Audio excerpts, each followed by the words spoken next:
ऐसा समय बहुत कम आपको मिलेगा। इस समय का आप लोग सब लाभ प्राप्त करो।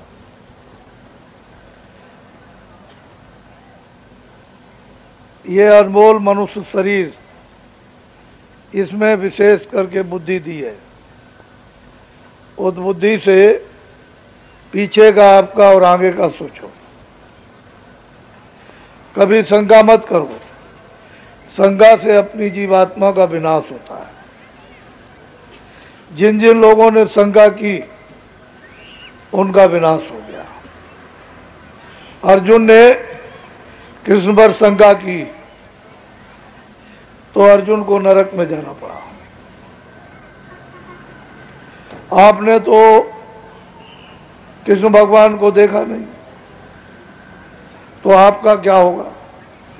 जिन्होंने कृष्ण भगवान को देखा, जो साथ में रहे,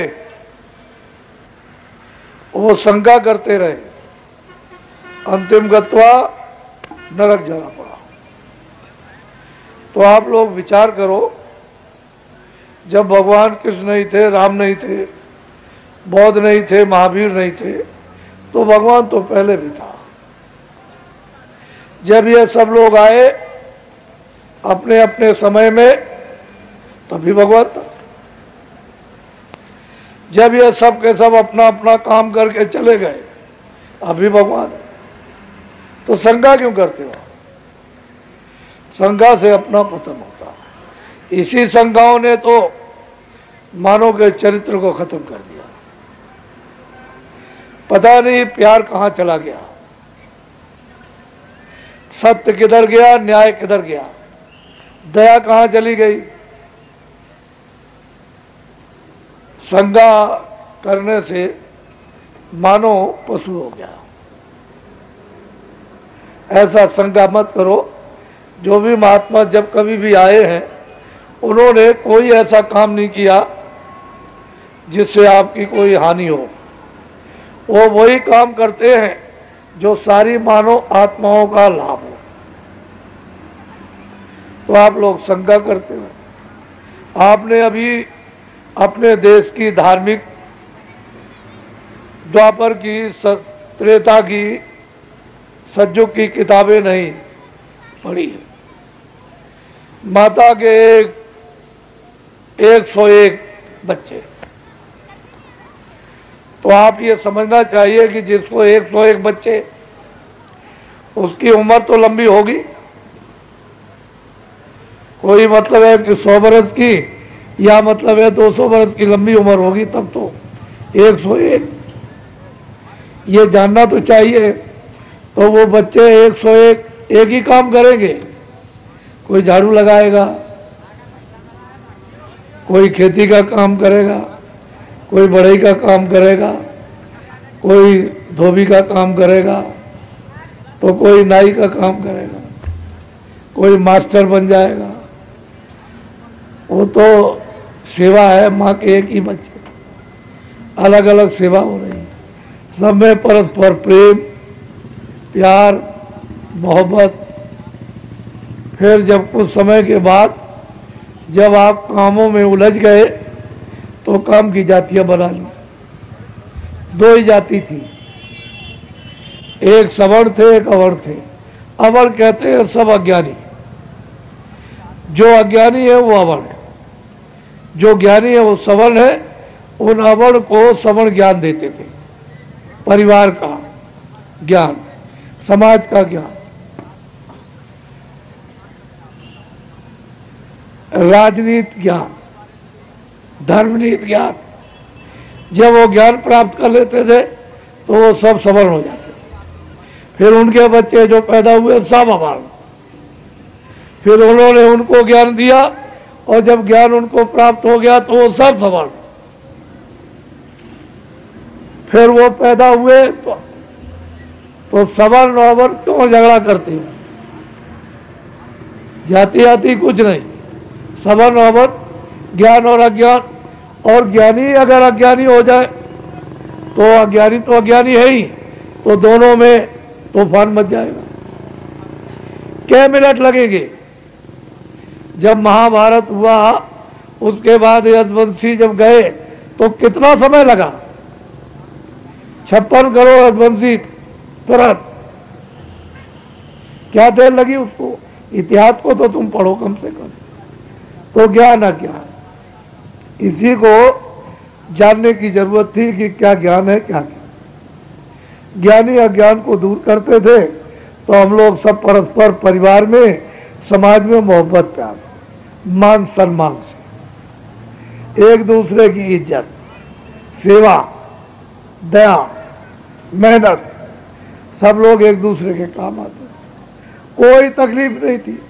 क्यों बीमारी होगी जब बुरा काम नहीं होगा? क्यों गरीबी होगी जब बुरा काम नहीं होगा? तो आप शंका में पड़ जाते। शंका मत करो। विष्णु भगवान के 1000 नाम, या ऐसे कहो कि किताबें झूठी है? उन्हीं किताबों में लिखा है जिसमें 1000 नाम, उसी में लिखा है कि भगवान के अनंतों नाम। तो आप शंका क्यों करते? सब लोग प्रेम से बोलो, जय गुरुदेव, जय गुरुदेव। जय गुरुदेव नाम किसका? जय गुरुदेव नाम किसका? जय गुरुदेव नाम किसका? जब प्रभु के अनेकों नाम है तो नाम जगाया जाता है। जब सिद्ध किया जाएगा तो नाम जीवों के लिए लाभकारी होगा। जब तक जगाया और सिद्ध नहीं किया जाएगा तब तक नाम लाभ नहीं करेगा।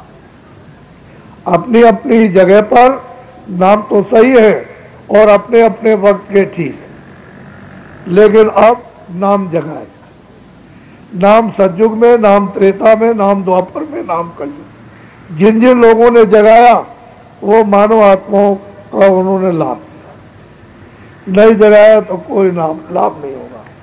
तो आप तो अब एक प्रार्थना कर लो, अभी टाइम है। पहले मैं बोलूंगा, सब लोग एक साथ बोलना, आगे पीछे बच्चे बच्चियां नहीं बोलेगी। पहले मैं बोलूंगा, उसके बाद सब एक साथ बोलना। कोई आगे पीछे बोले तो मिला लेना आवाज को, एक साथ बोलना।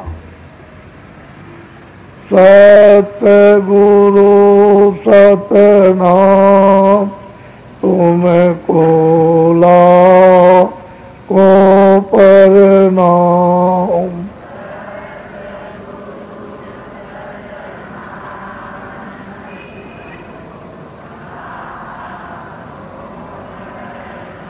तुमको लाखों प्रणाम।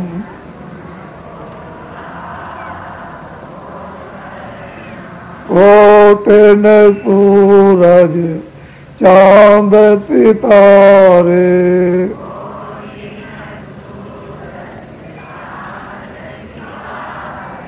कोटिन सूरज चांद सितारे,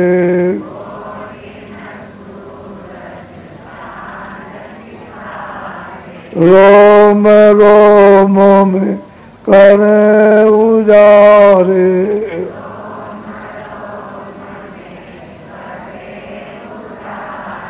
रोम रोम में करें उजारे।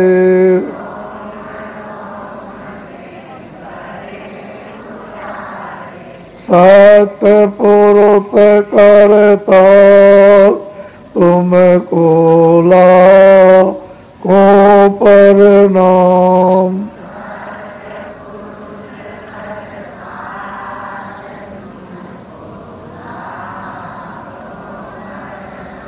अरबों सूरज चांद सितारे,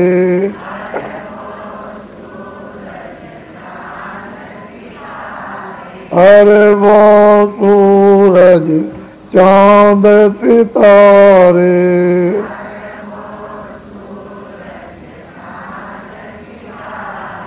रोम रोम में करें उजारे।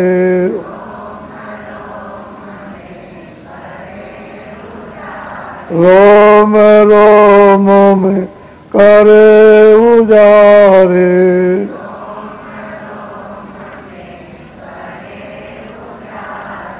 अलग पुरुष करता तुमको लाखों प्रणाम।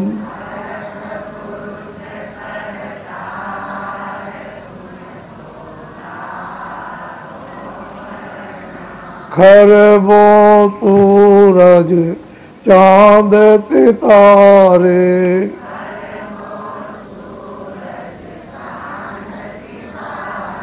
खरबों सूरज चांद सितारे,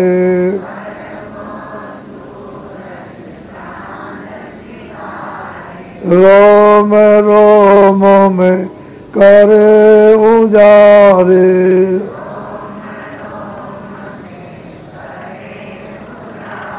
रोम रोम में करे उजारे,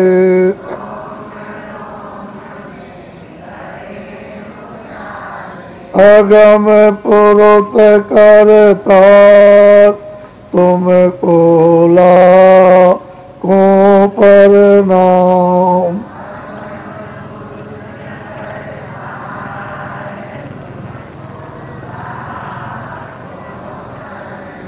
नील नील शशि मान उतारे,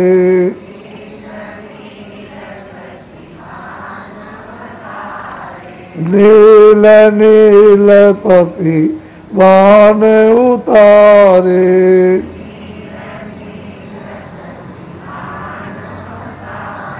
रोम रोम में करे उजारे,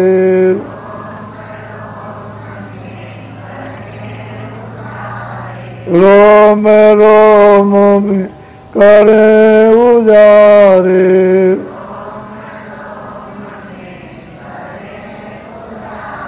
अनामी पुरुष करता तुमको लाखों प्रणाम।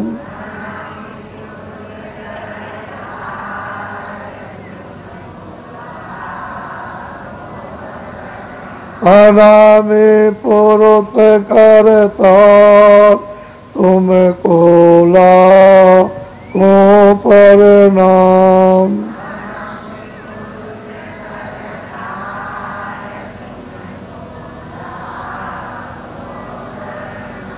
तुमको लाखों प्रणाम।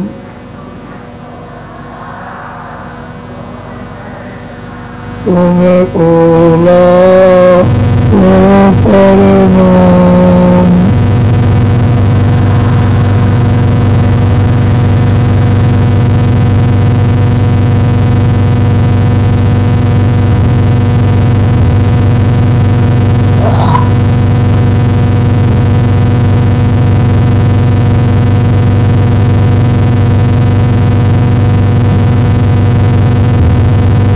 बच्चे और बच्चियों,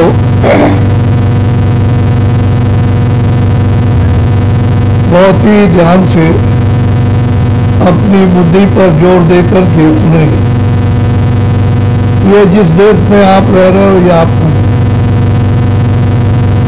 परदेश में आप बस्ती बसा रहे हो, धोखा होता है। आपकी सब मेहनत व्यर्थ, एक भी मेहनत आपके काम नहीं है। ये अनमोल मनुष्य शरीर थोड़े दिन के लिए उसने आपको दिया। ये उसकी बेशकीमती दी हुई धरोहर उसने पाक साफ, निर्मल और पवित्र दिया है। और उसने ये कहा कि कितने सतयुग, त्रेता, द्वापर, कलयुग बीत गए, अनेकों जन्मों युगों के पुण्य, सेवा तपस्या का फल ये जो जमा हो गया है, अब की मैं तुमको ये अनमोल मनुष्य शरीर देता हूं। तुमको इस मनुष्य शरीर में ऊंचे स्थान पर, हाईएस्ट स्टेज पर मैं जीवात्मा को बैठाए देता हूं। अब की बार मेरे दिए हुए मकान के द्वारा तुम अपनी जीवात्मा को जगा लेना और इसको वापस घर में, अपने देश में, अपने घर में, अपने पिता के पास पहुंचा। मैं तुमको ये किराए पर, ये बेशकीमती जिसमें यानी अनमोल मकान, मनुष्य शरीर तुमको देता हूं। ये आपको किराए पर मिला है। अब आप यहां बस्ती बसा रहे हो तो आपकी मेहनत और धोखा हो जाएगा। तुमने इतनी मेहनत की है, काश्तकारों ने, दुकानदारों ने, दफ्तर वालों ने, हर मनुष्य ने, हर इंसान ने इतनी मेहनत की है, उसने जी तोड़कर कि हमको सुख मिल जाए, हमको शांति मिल जाए, हमको आराम मिल जाए, हमको आनंद मिल जाए, हमको मकान के द्वारा, हमको सामान के द्वारा, हमको खाने के द्वारा, हमको देखने के द्वारा, हमको सुनने के द्वारा, हमको बोलने के द्वारा मिल जाए। सोने चांदी इकट्ठा करने पर, राजपाट मिलने पर, ये वो मिलने पर आपने जो मेहनत की है वो बहुत शरीर से कठिन मेहनत की, पर आपने कभी ये सोचा है कि मिला क्या आपको? दुख, तकलीफ, पीड़ा, दर्द, अशांति, झगड़ा, झूठ, छल, कपट, फरेब, बेईमानी, चोरी, हिंसा, कुदृष्टि, ये आपको ये चीजें मिली। इससे आपका जनजीवन परिवार में, समाज में, देश में अस्त व्यस्त और अशांत हो गया। तो ऐसा मालूम होता है कि आपकी मेहनत बेकार थी। जिस लक्ष्य और उद्देश्य के लिए जो आपने मेहनत की थी वो तो कुछ नहीं मिला। ऐसा क्यों हुआ कि आपने किसी फकीर, किसी महान आत्मा जानकार से ये पूछ करके अगर मेहनत की होती, खेती की, दुकान की, दफ्तर की, और आपने मतलब यह है मजदूरी की, तो आपकी मेहनत सफल हो जाती। तो आपको शारीरिक, मानसिक, परिवार की, बच्चों की, ये आपको शांति, सुख, आराम और क्षणिक आनंद मिल जाता, वो सब चला गया आपका। तो आपको कोई मिला नहीं, आपने किसी से पूछा नहीं। पहले लोग पूछ करके मेहनत करते थे।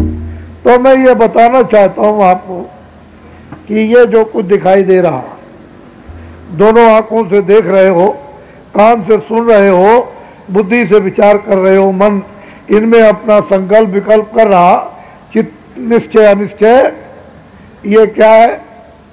ये छाया है। और ये क्या है जो देख रहे हो? ये पंच भौतिक है, छाया, यानी 5 तत्वों का ये शरीर है, ये भी छाया। इसमें कौन बैठा हुआ है? वो जीवात्मा और रूह, उसका नूर यानी भगवान का चेतन अंश इसमें बंद है। तो इसलिए इसको कहते हैं जड़ चेतन, जड़ और चेतन। और ये क्या है? ये छाया जड़, जड़ है। ये अमोलक मनुष्य शरीर जो आपको उसने थोड़े ही समय के लिए दिया है। तुम सारे विश्व का हीरा, सोना, चांदी थाली में लेकर के ऐसे आरती करो कि ये मैं तुम पे चढ़ा देता हूं, इसको खड़ा कर दो। तो ये हीरे जवाहरात इसको खड़ा नहीं कर सकते हैं। ये अनमोल मनुष्य शरीर जो आपको किराए पर मिला, ये अमोलक है, बेशकीमती है। उसने धरोहर दी है कि तुम मेरे पवित्र हैं। इस मतलब यह है कि मकान से तुम जल्दी अपनी जीवात्मा को जगा के और उसको पहुंचा के अपना काम पूरा करो, खत्म करो, और मैं अपने मकान को वापस ले लूं, लेकिन साफ सुथरा देना, गंदा मत देना। तो आप लोगों ने उसके मकान को गंदा कर दिया। कूड़ा कचरा, झूठ, छल, कपट, पाप, निर्दयता, हिंसा, ये आपने घर में, बच्चों में, जानवरों में, इसमें उसमें साफ करके अब दुर्गंध मार रहा।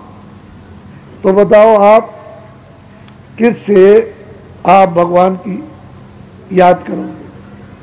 क्योंकि मन भी गंदा, बुद्धि भी गंदी, चित्त भी गंदा, और अंतःकरण भी गंदा, जीवात्मा भी गंदी, आंख भी गंदी, कान भी गंदे, जबान भी ये सब आपका रोम रोम गंदा। तो ये बताओ ये क्या है? किराए का मकान। ये जड़ है, छाया। तो आप किसकी पूजा करते हो? किससे? मन से, बुद्धि से, और फिर उसके बाद में चित्त से, हाथ से, पैर से, आंख से, कान से, जबान से। तो ये क्या है? जड़। ये चेतन नहीं, जड़ है। तो वो स्वीकार कर लेगा पूजा। ये जो इबादत करते हो तो ये वो कबूल करेगा? ना इबादत कबूल करेगा और ना आपकी पूजा स्वीकार करेगा, ना वो प्रार्थना, ना पाठ। ये इसके अंदर जो जीवात्मा, जो चेतन, जो भगवान का अंश यानी खुदा का नूर यानी रूह जो इसमें बंद है, उसका अगर भेद आप जान लो तो वो चेतन है। तो चेतन जीवात्मा, चेतन रूह, वो चेतन परमात्मा खुदा का वो पूजा और भजन कर सकते, तब कबूल हो जाएगा, तब कबूल होगा, स्वीकार हो जाएगा आपका।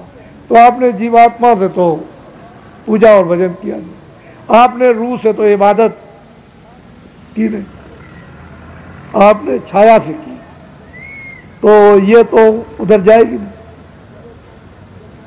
ये तो जड़ है। और वो जीवात्मा चेतन, उसका आपको, रूह का आपको कोई इल्म और कोई आपको ज्ञान नहीं। तो अब ये बताओ, मेहनत तो आपकी सब है। आपको मालूम है कि कितने युगों के बाद ये दिया गया, और फिर इसको आप नष्ट किए देते हो। तो आप इसमें कि मेरा, कहता मेरा, वो कहता है मकान मेरा, ये बगीचा मेरा, ये मेरा, और ये सब गांव मेरा, और ये घर का सामान मेरा, और ये जमीन मेरी। दूसरा कहता है तुम्हारा नहीं, मेरा है। और कोई आ गया, उनका है देखो लठ है, ये मेरा। तो उसमें काम, क्रोध, लोभ, मोह, अहंकार, ये कौन है? भूत, शैतान, ये चांडाल है। ये घर में घुस जाएंगे, उसके उसके उसके, तो ये बुद्धि को पागल कर देंगे। तो जब बुद्धि को पागल रहेंगे, छोटों बड़ों का, घर में बच्चों का, माँ का, पिता का, आपको क्या ज्ञान रहेगा? कुछ नहीं, कुछ नहीं ज्ञान रहेगा। इसी बीच में आपका समय पूरा होगा। मालिक बुलाएगा अपने सिपाहियों को, चलो सिपाहियों जल्दी से लो ये वारंट, जाओ वो लल्लू सिंह, वो लखन सिंह, वो श्याम देवी, वो नूरजहां, वो मतलब यह है कि जहांगीर, वो उनका वक्त समय पूरा हो गया, ये वारंट ले जाओ और मकान जल्दी खाली करा लो। तो जैसे ही उनकी आवाज सुनेंगे, बात इतनी तेज और डरावनी आवाज, खतरनाक, कि बस सुनते ही रोम रोम एकदम कंपायमान, आंखें अंधी और कान बहरे और जबान बंद और बुद्धि पागल। बस बेड से जमीन पर गिर जाओगे। क्या देर लगेगी? बैठे हो, खड़े हो, चल रहे, कुछ नहीं, फट गिरोगे और एकदम से सीधा आकर के दबा लेंगे। कह लगे देखो ये मालिक का हुक्म हो गया, मकान अभी खाली कर दो। उनको क्या तैयार है? क्या करेंगे? मन को, बुद्धि को, चित्त को, प्राणों को और जीवात्मा को यानी रूह को इस जिस्म से, इस मनुष्य मकान से किराए के फौरन क्षणों में निकाल बाहर कर देंगे। ये आपका जमीन पर गिर जाए।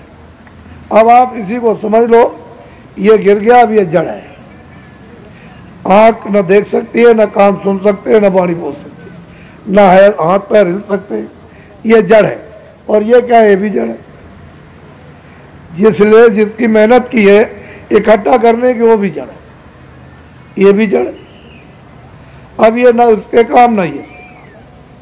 अब आप खुद इस बात को सोचो, बुद्धि से सोचने का काम करो। मैं आपको ज्ञान दे रहा हूं। आप खेती करो, दुकान करो, दफ्तर का काम पहले करो, मजदूरी करो, बच्चों की सेवा आप पहले करो, आए गए का सत्कार करो, जो कुछ भी ले आओ, खाना खाओ, कपड़े पहनो, अच्छे से अच्छे हो दबाओ, और इस शरीर को निरोगी रखो। समझ लो उसको अच्छी तरह से। इसलिए निरोगी रखो कि इसमें जीवात्मा बैठी है, उसे जगाना। अगर रोगग्रस्त हो जाएगी तो आप जीवात्मा को जगा नहीं सकते, तो उसको जगाना है। कोई खाना मना नहीं कर रहा है, खेती दुकान दफ्तर का काम कोई मना नहीं, बाल बच्चों की सेवा मना नहीं। इतना आपको जानना है कि ये जो मेहनत करके जमा किया ये इसके लिए, ये इस किराए के मकान मनुष्य शरीर के लिए जो अनमोल है इसके लिए। ये सामान जीवात्मा के जरा सा भी जर्रे भर भी काम में नहीं आएगा। तो ये बताओ कि ये तो ये पड़ा ये, और नफरत हो गई बाल बच्चों को सबको, तो कपड़ा डाल दिया और फौरन ले चले उठा करके, तो उधर हिंदुओं ने जला दिया, मुसलमानों ने गाड़ दिया। बस ये आपकी मंजिल है। अब आपको ये सोचने की जरूरत है कि ये बताओ जीवात्मा के लिए क्या किया। अरे भाई वो निकाल दी गई, उसके लिए आपने क्या किया? वो तो आप कम से कम सब लोगों को सोचना चाहिए कि ये तो आपने जो किया था वो इसके लिए, तो ये पड़ा ये पड़ा, इसको फूक ताप करके इसका नाम निशान खत्म कर दिया। इसमें से जर्रे भर कण मात्र सुई की नोक भी आपके साथ नहीं गया, न इसमें से कोई मदद।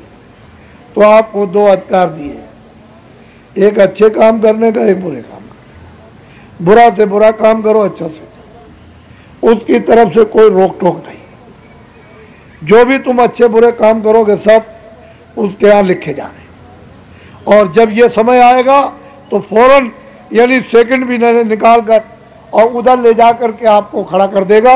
वो मजिस्ट्रेट है, वो पूछेगा कि जमीन पर, इस धरती पर यानी कितने गुनाह किए और कितने नेक काम किए, कितने पाप कर्म किए, कितने पुण्य किए।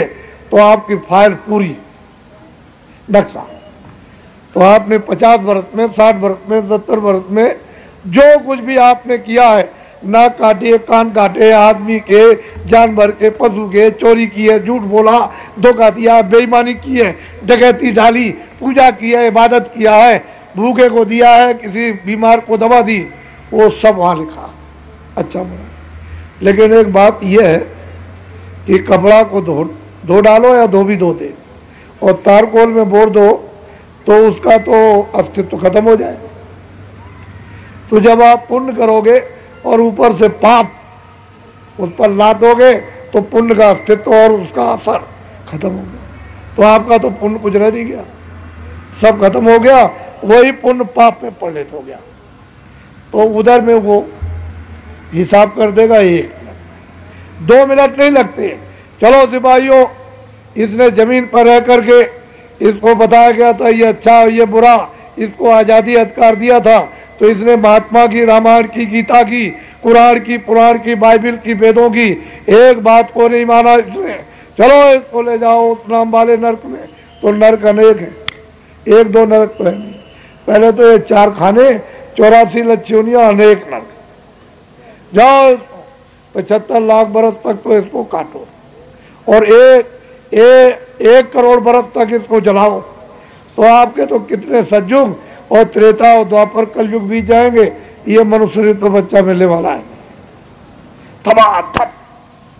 फिर वो किसको क्या कहते हैं, फरिश्ते, जमदूत, वो तो आपने देखे नहीं, कितनी कुटाई और पिटाई, इतनी सख्त सजा देते हैं। तो ये तो 2 दिन की चांदनी, फिर अंधेरी रात। तो खेती करो, घर बार नहीं छोड़ो, पहले खेती, दुकान, दफ्तर का काम कैसे करो, ईमानदारी मेहनत। अब समझ लो, जो अभी तक किया है वो तो किया, उसकी माफी करा लो। ईमानदारी मेहनत घर में, पति और पत्नी में, पिता पुत्र में, भाइयों भाइयों में, दफ्तर में, दुकान में और खेती में। मान लो ईमानदारी मेहनत, तुम मेहनत करते हो तो उसका मुनाफा ले लो। एक मन में 20 रुपए लेना, तो निश्चित निर्धारित कर दो कि मुझे एक मन में, यानी मतलब यह है कि 20 रुपए लेना है, मुझे खराब नहीं देना, अपनी मेहनत की मजदूरी लेनी। 20 रुपए मुनाफा का बाल बच्चों के लिए यानी सेवा के लिए, आप ये ईमानदारी आपकी। लेकिन आपने खराब मिला दिया और 50 ले लिए, ये बेईमानी।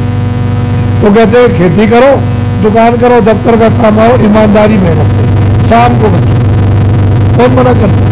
कोई आपको फकीर बनाने आया? मैं तो कोई दरबार छोड़ाने थोड़ी आया, मैं तो ये बताने आया हूँ तुमको रहना कैसे, तो सेवा करो, आए गए कैसे। फिर जब आपके पास कोई काम नहीं, तो जब चारपाई पे सोने जाओ तो सोने के पहले कम रखो,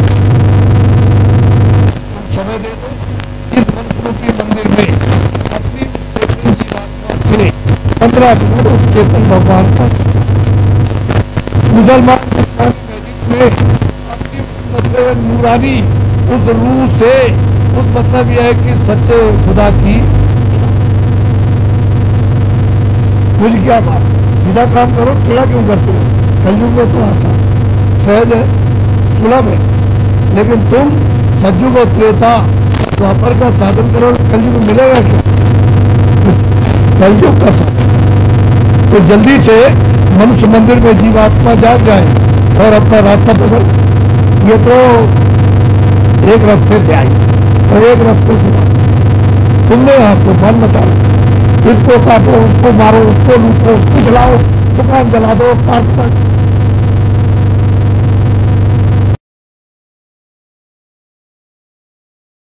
कठोर दंड देगा आपको स्वाभिमान। तो बात जो है सीधी साधी, उसको समझ लो, मोटी बात को। आगे समय बड़ा खराब आ रहा है। मैंने अंग्रेजों का राज था, जब अंग्रेजों का राज था तो मैं मऊ में, इंदौर में आया था। यहाँ मैंने एक पहाड़िया पर 6 महीने तक साधन किया था, जब अंग्रेजों का राज था तब। उसके बाद मैं यहाँ आया था और 30 साल सत्याग्रह कर चला, तो मैं यही रहा। सब लोगों ने मदद की और गुप्त और प्रगट, और 48 में इनको मतलब आज़ादी मिल गई, तो आपको सब मिल गया। फौज मिल गई, खजाना मिल गया, खेती मिल गई, दफ्तर मिल गए, बच्चे मिल गए, कागज पत्तर, कायदा कानून सब आप हाथ में आया। अब क्या रह गया आप, मतलब सबको मिल गया। और 44 साल मुझको देखते हो गए, तो आपने ये क्या किया? आपको तो परिवार का एक नियम विधान, समाज का एक विधान, एक राज का विधान, एक धर्म का विधान, इसका आपको पाठ पढ़ाना था कि राष्ट्रीय विधान ये है, समाज का ये विधान है, परिवार का ये विधान है, और आत्म कल्याण के लिए धर्म का विधान ही है। अगर हम लोग सब वास्तव में शिक्षा अपने राष्ट्रीयता की और समाज की, परिवार की और धर्म की प्राप्त कर लेते, तो आज किस बात की तकलीफ रहती, किस बात का कष्ट रहता? कुछ नहीं। अंग्रेजों के वक्त में ये बीमारियां नहीं थी, ये अस्पताल भी नहीं थे, जिले के अस्पताल खाली पड़े रहते थे। समझ लो आप, बीमारी नहीं, कारखाने नहीं, डॉक्टर नहीं। अब देख लीजिए कितने अस्पताल, कितने डॉक्टर और कितने दवाखाना और कितनी बीमारियां कि डॉक्टर जवाब दे रहे। तो आखिर में ये क्या किया? सब खरीद करके जमा कर लिया। तो ये काम कूड़ा है, झूठा काम है, उसको खरीदा आपने। तो ये आपने जो किया है अच्छा नहीं किया। इसलिए मैं आपसे ये निवेदन और प्रार्थना करूंगा कि मैं आपका सेवक हूं, मैं कोई महात्मा नहीं, मैं आपका सेवक हूं। क्या करता हूं कि मन को, बुद्धि को, चित्त को, अंतःकरण, जीवात्मा को पहले ये बताकर कि अच्छा ये बुरा, कि बच्चा ये बुरा है, इससे तकलीफ होगी, दुख होगा, पीड़ा होगी, गरीब होगा, लूला होगा, लंगड़ा होगा, अंधा होगा, बहरा होगा, रोएगा, चिल्लाएगा, ये काम मत कर। ये बच्चा अच्छा काम है, इससे सुख मिलेगा, शांति मिलेगी, आराम मिलेगा, आनंद मिलेगा, और बीमारी नहीं होगी, निरोगी रहेगा, और तुझको सब खाने पीने का, सब बाल बच्चों का तुझको सुविधा।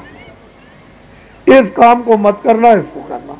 तो आपने माना कुछ, हमको महात्मा की जरूरत नहीं, हमको कृष्ण की जरूरत नहीं, हमको राम की जरूरत नहीं, हम तो सबको काटेंगे, सबको लूटेंगे और सबकी चोरी करेंगे और सबको खुदिस्ती से देखेंगे। तो बताइए, फिर आपने जब भर लिया तो अभी आपने तकलीफ देखी है? अभी आज की 3 तारीख है, कोई तकलीफ नहीं। सूखा, अकाल, भूखमरी, लड़ाई झगड़ा, मारपीट और महामारी और भूकंप है, और महंगाई और टैक्स और ये लड़ाई, कोलाहल और कोहराम, ब्राह्मण, छत्री छत्री, वैश्य, छोटे बड़े, पढ़े लिखे, अनपढ़, गरीब, ये आपने अभी क्या देखा? सब तकलीफें आगे आ रही। तो हमारी आपसे ये प्रार्थना है कि आपने आंदोलन तोड़फोड़ हड़ताल 42 सालों तक किया और आपसे कराया। आपने अपनी मेहनत की पूरी आमदनी रेलों की, बसों की, सड़कों की, नहरों की, बिजलियों की, कारखाने की और मतलब दफ्तरों की, दुकानों की और स्कूलों की जितनी आमदनी थी मेहनत की सारी ने, वो आपने सबको भस्म कर दिया। सच्ची बात तो आज नहीं कल सुनना ही पड़ेगा, वो भस्म हो गई, कुछ नहीं रह गया। ये जो मकान चिकने चोपड़े जो दिखाई देते हैं ये आपकी कमाई नहीं, आपने तो अपनी कमाई भस्म कर दी, उसको जला दिया। ये तो विदेश से जो झोली फैला करके 100 खरब का कर्जा, नोट करते रहिए आप, 100 खरब का कर्जा जो लिया है आपने इस विकास के लिए, तो वो तो आपने अभी दे नहीं पाया और ब्याज जो कर, तो नुकसान भी आप ही को देना और ये विदेशी कर्जा और उसका ब्याज भी आपको देना। तो अब तो मतलब ये कहते हैं ये नहीं वो नहीं, ये नहीं चलेगा वो नहीं चलेगा, ये कारखाना नहीं वो नहीं और ये नहीं चलेगी वो नहीं।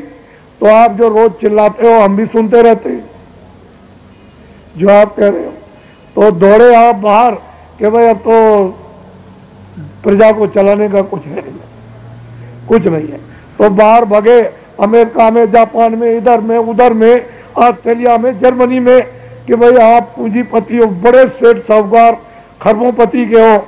हमारे देश में 2 अरब की मंडी है, मानव मंडी, तो चलो वहां आप अपनी अपनी पूंजी ले चलो, सोना चांदी ये डॉलर, और वहां विस्तार करो।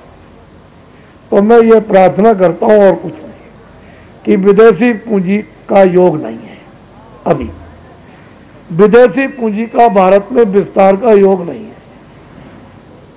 आप समझ लिए, अच्छी तरह से मेरी बात को लिख लीजिए। विदेश से विदेशी पूंजी का भारत में विस्तार करने का योग अभी नहीं है। अगर इस समय पर बगैर योग के विस्तार कर दोगे तो भारत की जनता का भारी नुकसान होगा। अब आप समझ लो। तो एक काम तो यह करो कि आंदोलन, तोड़फोड़, हड़ताल, राजनीतिक, सामाजिक, घर के लोग, हिंदू, मुसलमान, सिख, ईसाई, ये सब बंद कर दें, क्योंकि ये सब आपकी संपत्ति है।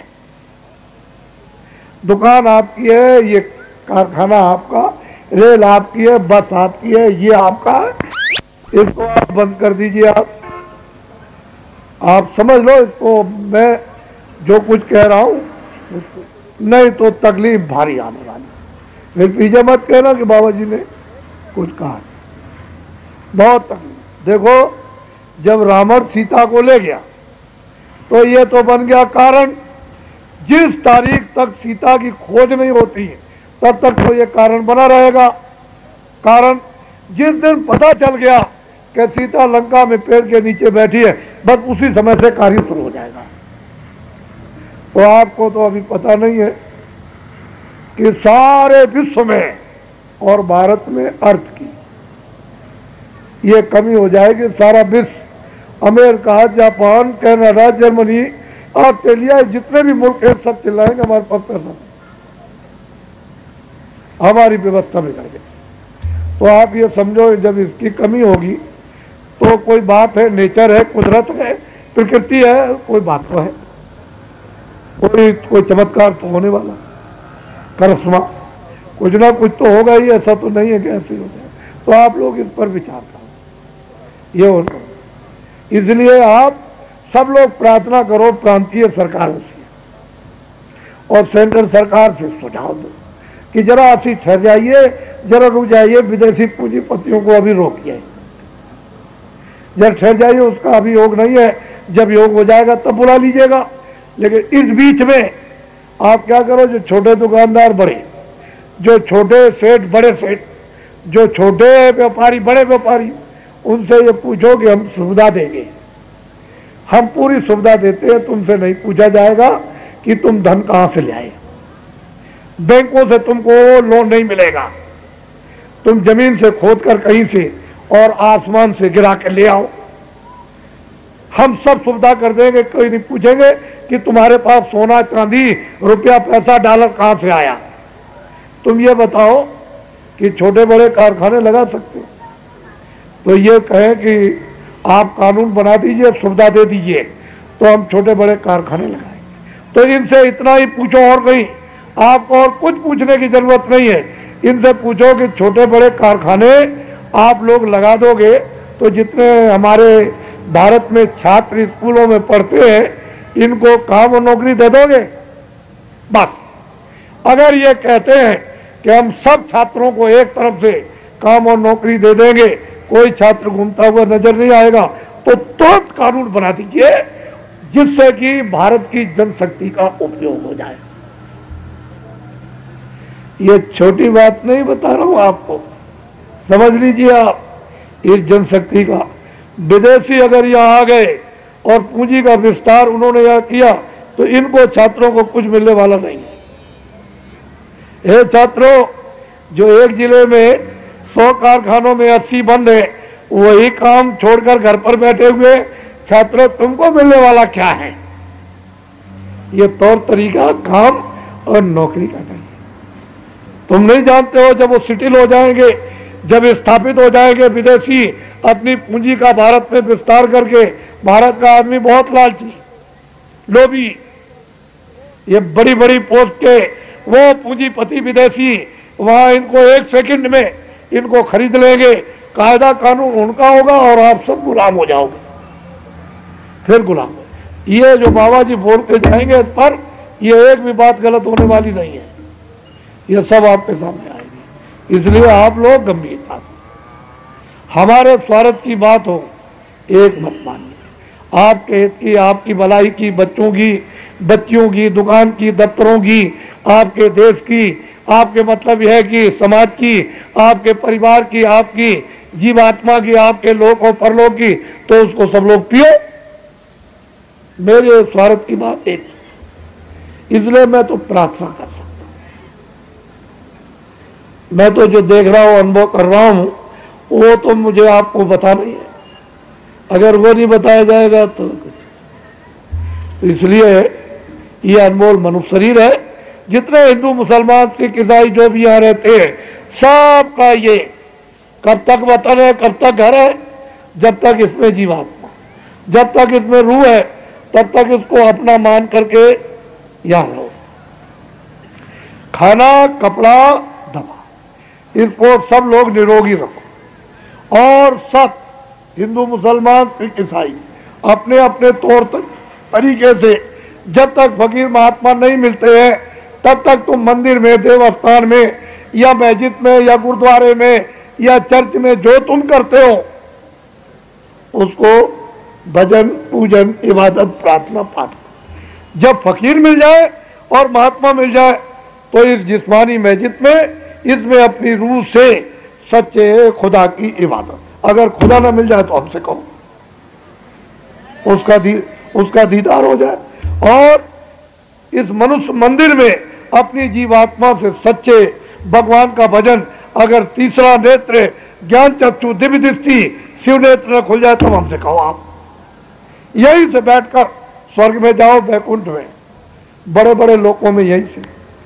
तुम ऐसे ही रह गए, न तुम जानते हो महात्मा किसको कहते हैं, कुछ नहीं मालूम, बस ऐसे ही भरम गए, संदेह पैदा हो गया, बस कुछ जीवन खराब कर दिया। अब मतलब है क्या, कहते रहोगे? समय तो आपका सब, जो कुछ भी करना है वो सब जवानी में जिस तरह से खेती, दुकान, दफ्तर का काम करते हो, बच्चों की सेवा, उसी के अंतर्गत तुम अपनी जीवात्मा को जगा के मरने के पहले भगवान को प्राप्त करो। और कहोगे कि नहीं बुढ़ापे में या बचपन में नहीं, क्या तुम 5 साल 2 साल में क्या करना? बुढ़ापे में कुछ नहीं हो सकता है, तो थक जाएगा, दर्द करेगा, दिखाई नहीं देगा, ये दर्द हो रहा है, वहां क्या कर सकते? जवानी में जिन लोगों ने भी प्राप्त किया है उन्होंने सबने जवानी में प्राप्त, बुढ़ापे में जवान। तो इसलिए मैं आपको अमूलक चीज दूंगा, इसलिए मैं आपके शहर में आया हूं, तो आप अमूलक चीज लो, पैसे से, सोने चांदी हीरे से नहीं मिलती। तुम ऐसा समझो हमारे पास रखा है, चलो किसी को दे देंगे, खरीद लेंगे। ये आत्म धन पैसे से नहीं खरीदा जाता। उसकी जब दया, कृपा, मेहरबानी होती है तो वो आदेश देता है उन महान आत्माओं को जो उसका दीदार और दर्शन करती हैं, उनसे वो उनको आदेश मिलता है कि इन मानव आत्माओं पर आत्म धन की वर्षा कर दो। तब ये चीज अमोलक मिलती है। ऐसे कहा कुछ तो आप क्या करो, शाकाहारी हो जाओ। सब हिंदू, मुसलमान, सिख, ईसाई शाकाहारी। अशुद्ध आहार मत करो। अनाज, सब्जी, फल, दूध, घी तुम 100 बार खाओ। बाबा जी तुमसे मना करे तब कहना। 100 कपड़े रोज पैरों बदलो, अच्छे मकान में रहो। तुम अरब खरब रखो, एक भी फेंकने की जरूरत नहीं है। लेकिन ये तो समझो कि ये कब तक, जब तक इसमें जीवात, जैसे जीवात्मा निकालिए कुछ नहीं।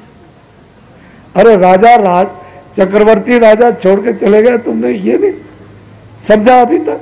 और तुम्हारे घर में रोज घटना अड़ोस में पड़ोस में होती है, उसको लेके जा रहा। पहले समझो वो क्या करता है। पहचान यहाँ रखो, सुनना यहाँ रखो, बोलना यहाँ रखो और समझना यहाँ रखो। सब यहाँ उतार के अंग्रेजी, हिंदी, उर्दू, संस्कृत सब यहाँ रख दो।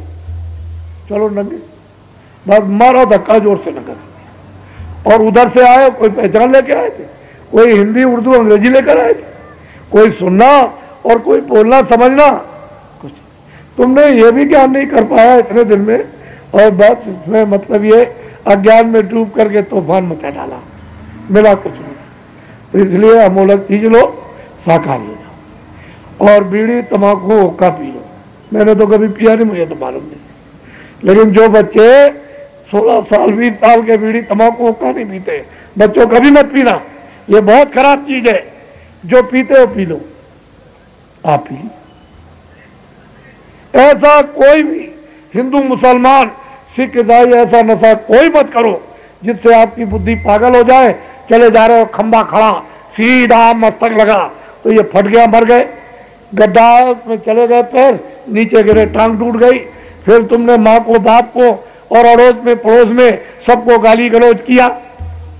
ऐसे नशे इन 2 चीजों का ध्यान रखो।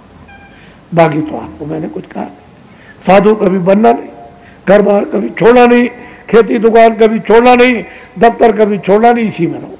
कपड़े पहनो, खाना खाओ, बस 23 घंटे तो इसके लिए मेहनत करो और 1 घंटे जीवात्मा के लिए। इतना ही तो आप क्या, और इतना भी नहीं कर सकते हो तो सीधे जाने वाले 4 खानों में, 84 लच्छियों में, नरकों में, फिर वहां कोई बचाने वाला है ही नहीं। तो अभी चेत जाओ, नहीं तो आगे भाग तुम्हारा प्यारी, जो नहीं चेतो जोन रही, आगे गड्ढे में जाने वाले। इसलिए अमोलक चीज देना चाहिए जल्दी। जो भगवान का नाम बोलूंगा, सब लोग एक साथ एक आवाज में शुद्ध हो। आप इसको ले लो, ये मुफ्त में मिल रही है, समझ लो आप। तो जो भगवान का बड़ी मेहनत करते हैं वो सीधे हैं, सच्चे हैं, और ये विद्या का बोध उनको बहुत जल्दी होगा। मैंने ये काम किया और बहुत काम अभी करके आया हूं, छोटा मोटा काम करके नहीं आया। ये विद्या अब उनको समझ में आई कि ये तो वास्तव में हमारी सनातन विद्या थी, ये तो हमारा असली धन था, और जो हमको लोगों ने बताया नहीं।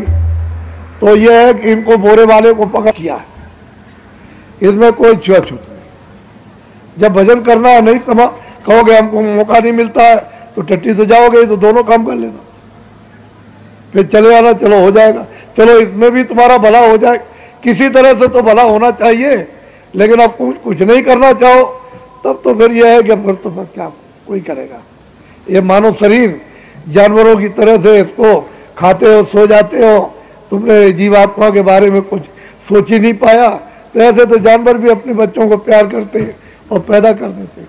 तो ऐसा नहीं, ये टाट वाले, बोरे वाले, इनको दायित्व है। कोई पुराना नामदानी है, उसको भी जिम्मेदारी, उसको भी पकड़ लेना कि हमने नामदान ले लिया। हमको आप विधि विधान से सुमरन और ध्यान और भजन, ये तीनों चीजें, ताकि हम धीरे से पका लें। जब वो याद हो जाए ठीक से और आप सुमरन करने लगे और भजन करने लगे, ध्यान, तो फिर मतलब 15 दिन में 20 दिन में थोड़ा सा मिलते जुलते रहो ताकि फिर आपको समझ में आ जाए। और जब आपका बनने लगेगा तो महीने में, फिर कभी 2 महीने में कि भाई मैं गलती तो नहीं कर रहा हूँ, ठीक कर रहा हूँ कि नहीं। तुम जो कुछ देखो उसको ना बताना, वो जो देखे सुने आपको नहीं बताएगा। मैं तो कभी ना कभी मालिक की दया हो जाएगी तो मिल ही जाएंगे। असली बात यह है कि जब मैं आपको चाहता हूँ तो आप मुझे भी चाहिए, आप तभी तो काम बनेगा। मैं आपको चाहूँ, आप कहते हैं मैं आपको नहीं चाहूँगा, आप कहें मैं घर से बाहर चले जाओ। अरे भाई दोनों तरफ हम आपको देखते हैं, हमारी तरफ देखो, हम आपको चाहते हैं हमारी। और किताबों में क्या लिखा हुआ कि महापुरुषों की खोज और तलाश करो, तब तो इधर संसार की तरफ से आपका ध्यान हट करके इधर लग जाएगा। तो फिर इधर जब लग जाएगा, असली चीज है ये तो गौड़ हो जाएगा। ये तो काम आप शरीर से कर लो थोड़ा सा, बाकी तो सब ये गौड़ असली काम आपका बन जाएगा। असली काम के लिए ध्यान हटाने के लिए किसी तरफ को तो आपको ले ही जाना है, तो इधर से हट जाए ध्यान, अंदर में लग जाए, और अंदर में असली चीज शक्ति ज्ञान आनंद है। आपको असली चीज मिले, अमृत मिले, प्रेम मिल जाए, तो खजाना भरा हुआ आपके अंदर में।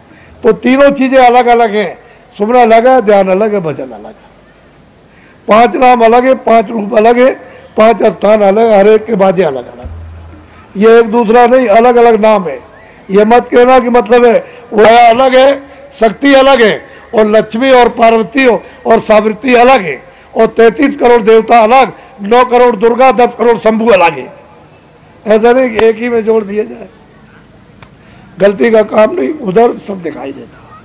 तुम थोड़ी सी निमित्त मात मतलब है कि मेहनत करो, इधर थोड़ी सी मेहनत करो और तुरंत मजदूरी ले लो। 10 मिनट मेहनत करो तुरंत मजदूरी, 5 मिनट मेहनत करो फौरन दरवाजे पर मजदूरी। वो तो जब मजदूरी मिलेगी तो फिर साफ हो जाए, लेकिन थोड़ा तो निमित्त मात करना। बहुत सीधा लेट के बैठ के खेत में खलिहान में कभी 2 मिनट, कभी 4 मिनट, कभी 5 मिनट, तुम ये समय मिला कर 1 घंटा और 23 घंटे अपने शरीर के लिए। क्या बड़ी मुश्किल की बात है। बोलो जय गुरुदेव। देखो ये है किराए का मकान, इसका नाम है तुलसीदास। संगा मत करना, तुलसीदास। आश्रम है मथुरा में। कहाँ पर है आश्रम? सब लोग बोलो कहाँ पर है?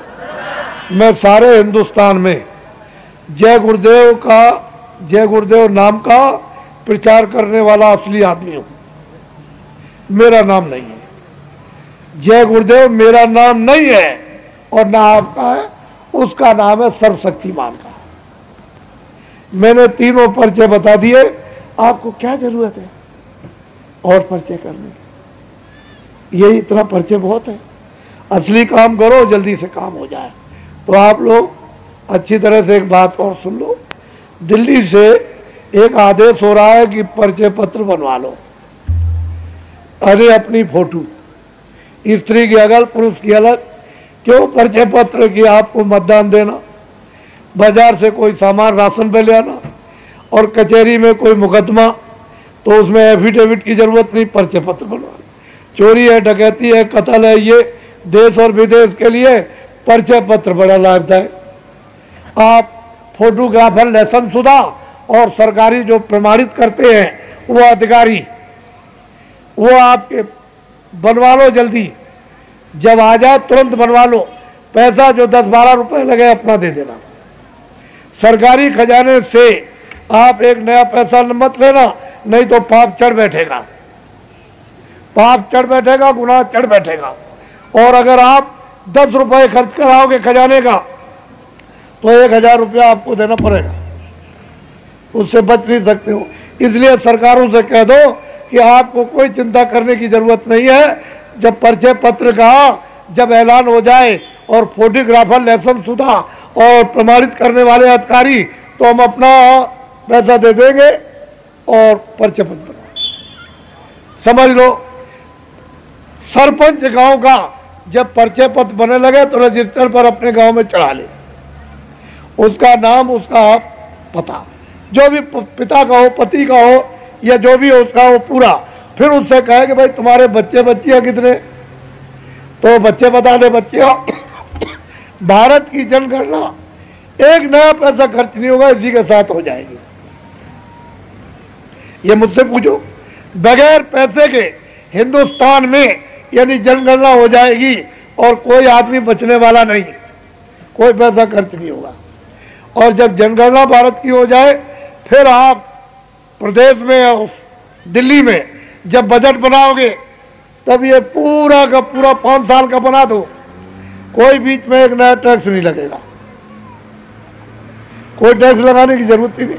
अभी तो 2 अरब की आबादी है तो 80 करोड़ का बजट बनाया तो बार बार आपको ये सब कुछ होने के बाद फिर भी आपको बढ़ाना, महीने में 15 दिन में 2 महीने में फिर टैक्स लगा दिया, फिर ये कर दिया, फिर वो, क्योंकि वो जो जन आबादी ज्यादा है उस बजट को चाट जाती है। घर में अगर 50 आदमी है, 10 आदमियों का बजट बनाइए तो महीने भर में साल भर का खत्म, फिर परेशान हो जाएंगे। तो भारत की जनगणना बिना पैसे के हो जाएगी। और पर्चे पर कोई मतलब है, मतदान देने जाओगे तो कह दिया तुम्हारा पड़ गया, तुम्हारा वोटर लिस्ट का नाम नहीं, तुम्हारा अक्षर नहीं है, तो ये कोई झगड़ा झंझट नहीं होगा, कोई जाली नहीं पड़ेगा, ऐसे ठोक लिया और डाल लिया उसको, ऐसा नहीं होगा।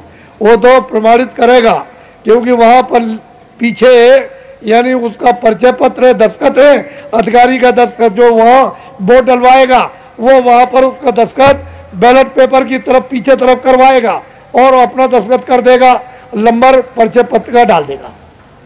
फिर आप किसी पर भी अपनी मोहर मार दो, फिर वो मोहर जिस किसी के निशान की मारोगे दूसरे की में गट्टी नहीं लगेगी, वो जिसकी होगी उसी में लगेगी। ये मतलब ये है कि घपलेबाजी नहीं होगी।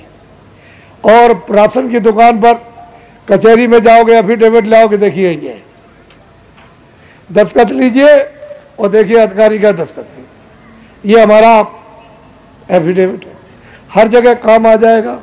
तो परिचय पत्र अपना पैसा दे के कहने का मतलब बनवा लेना, सरकार से नहीं, उनसे कह दो कि आपको मतलब यह है कि डरने की जरूरत नहीं है, आपको कुछ नहीं खर्चा करना। हम जब और चीजों में देते हैं तो हम अपनी फोटो में दे देंगे, बस आप ऐलान से कहिए, ए राजनीतिक जितनी भी पार्टियां, आंदोलन, तोड़फोड़, हड़ताल सब खत्म कर दो, तोड़फोड़ सब खत्म कर दो, नहीं भारी नुकसान होने के सब मतलब जिम्मेदार बन जाएंगे और सबको कलंक लगेगा। ये बदनामी सब पर आएगी, आप बच नहीं सकते हो किसी तरह से, क्योंकि वक्त ऐसा है। आपको मालूम क्या है कि क्या होने वाला, कौन आने वाला, कौन जाने वाला, आपको कुछ नहीं मालूम। आप समझदारी से आप मतलब इसको 2 ही चीजें, अवर और सबर, ज्ञान और अज्ञान, आपको परिवार का, समाज का और मतलब यह है कि राजनीतिक यानी आपको बताना है नियम और धर्म का। आप क्यों ये सब नुकसान करते हो, सब बंद कर दो। मेरी अपील है, मैं तो एक छोटा आदमी हूं, मेरे स्वार्थ की कोई बात हो एक मत मानिए, आपके हित की हो तो।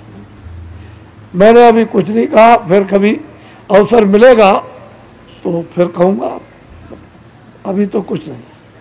तो हिंदू, मुसलमान, सिख, ईसाइयों सब मोहब्बत प्यार से रहो और एक दूसरे के काम, इतनी हमारी अपील मान लो। किसी की जान लेना, किसी की जिसको नहीं बना सकते हो उसकी जान ले लो, ये खुदा माफ करेगा, भगवान क्षमा कर देगा।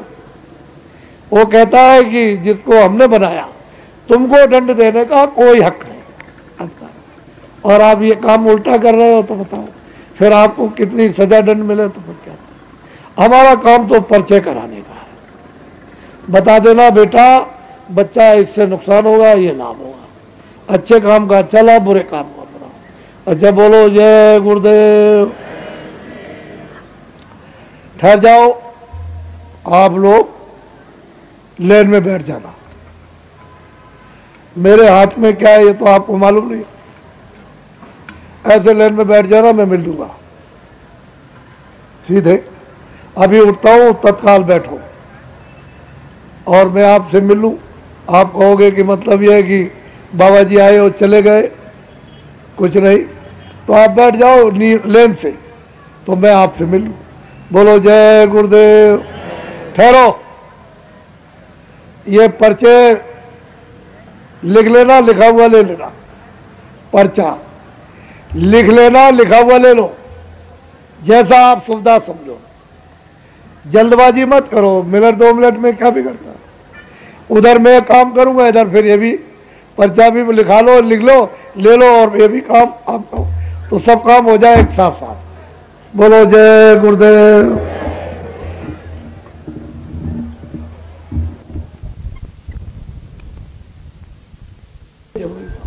ये उसके बाद ये पहले था, तो उसको जो पहले था उसको बात कर दिया, ये चीजें आगे कर ली, तकलीफ तो आपको हो रही। तो हम तो आपके लिए परेशान हैं, हम आपको याद करते रहते हैं। अगर आप मुझे याद कर लो नुकसान क्या? अरे भाई हम आपको याद करते हैं, आप हमको, तो क्या होगा? अरस परस के मेल में वही अगम की सूझ, हमारे आपके याद करने में एक दूसरे को वो खड़ा हो जाएगा, वो ऊपर से हुआ। यही तो चाहते हैं कि तुम दोनों आंखों को, दोनों कानों को, दोनों नाक को, मन को, बुद्धि को, चित्त को इधर लगाओ, तो जीवात्मा अंदर बैठ करके और जल्दी से जल्दी कूड़ा कचरा साफ करके उसके सामने खड़ी हो जाए। तभी तो आप आंख खुलेगी, तब तो दीदार दर्शन होगा। आंख नहीं खुलेगा तो दर्शन कैसे, दीदार कैसे होगा? वो तीसरी आंख तो बंद हो गई। तो कोशिश सब आपके लिए की जा रही हर तरह से, लेकिन आप उसको समझ नहीं पाते। तो आप लोगों से मिल लेंगे, अपने को तो करना ही आपका काम, हम तो करते ही रहते, परेशान रहते हैं, मेहनत करते हैं दिन रात। तो आप कतार में बैठ जाओगे तो हम मिल लेंगे और आपकी बात सुन भी लेंगे। कुछ भजन को है, लोग बताते हैं, कुछ तकलीफ है, कोई बीमारी है, कोई कुछ है, नहीं संतोष होता, चलो बाबा जी से कुछ कह देंगे तो हमको कुछ ना कुछ मिल जाएगा, कुछ समझा देंगे, कुछ कह देंगे, अच्छा भाई ठीक है, अच्छा भाई ठीक है, तुम्हारा ठीक, तुमको फायदा हो जाएगा, तुमको लाभ। तो सब तरह के जीव हैं, सब तरह के मनुष्य, सबको सब तरह से संतुष्टि होती है। एक ही दवा अगर बांट दी जाए तो दवा में तो दवा है, काम तो सब मर्जों पर करेगी, लेकिन इतनी जल्दी उनको विश्वास नहीं होगा, श्रद्धा नहीं उनको आएगी, तो धीरे धीरे समझ। बोलो जय गुरुदेव। देखो राजनीतिक जितने भी लोग हो, सब आंदोलन तोड़ फोड़ हड़ताल बंद कर दो। अगर इस देश को आबाद करना चाहते हो तो, और इस देश को बिल्कुल खत्म करना चाहते हो तो अर्जी मेरी मर्जी आपकी। मैं तो प्रार्थना ही कर सकता हूं, और मैं क्या कर सकता हूं? मैं तो आपको दिशा दे सकता हूं कि बच्चा ये काम अच्छा है, ये बुरा है, इससे दुख होगा, तकलीफ होगी, लूला होगा, लंगड़ा होगा, अंधा होगा, बहरा होगा,